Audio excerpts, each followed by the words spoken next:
Hi bro.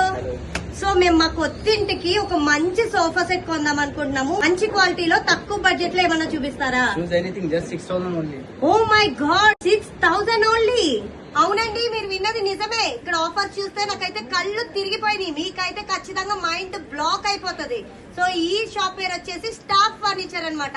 Attapur pillar number 243 నుండి left వెళ్తే ఒక్కటే స్ట్రీట్. ఇంత beautiful L shape sofas only 13,000. ఈ సోఫా టీ టేబుల్ తో కలిపి 15,000 అంట. అడ్జస్టబుల్ హెడ్ సోఫా వచ్చేసి 25,000 అంట. ఈ లాంజర్ సోఫా వచ్చేసి 20,000 అంట bro. Sofa cum bed 25,000 rupees only. చూడండి, ఈ ఎల్ షేప్ సోఫా వచ్చేసి 20,000 with tea table. Marble dining table set వచ్చేసి 25,000 rupees onwards. Last dining table అండి ఓన్లీ 18,000 అంట. వీళ్ళది ఓన్ మ్యానుఫాక్చరింగ్ యూనిట్ అవడం వలన ప్రీమియం క్వాలిటీని అఫోర్డబుల్ ప్రైజెస్ లోనే మనకి ఇస్తున్నారు. ఇంకెందుకు ఆలస్యం, మీరు కూడా అత్తాపూర్ లో పిల్లర్ నెంబర్ 243 దగ్గర ఉన్న స్టాఫ్ ఫర్నిచర్ కి వచ్చేసేయండి. మీకు నచ్చిన డిజైన్స్, నచ్చిన సోఫాని, నచ్చిన సీటర్స్ ని మీరైతే కస్టమైజ్ కూడా చేయించుకోండి అండర్ మీ బడ్జెట్ లో. డిస్ప్లేలో ఉన్న నెంబర్స్ కాల్ చేయండి. Get all the details.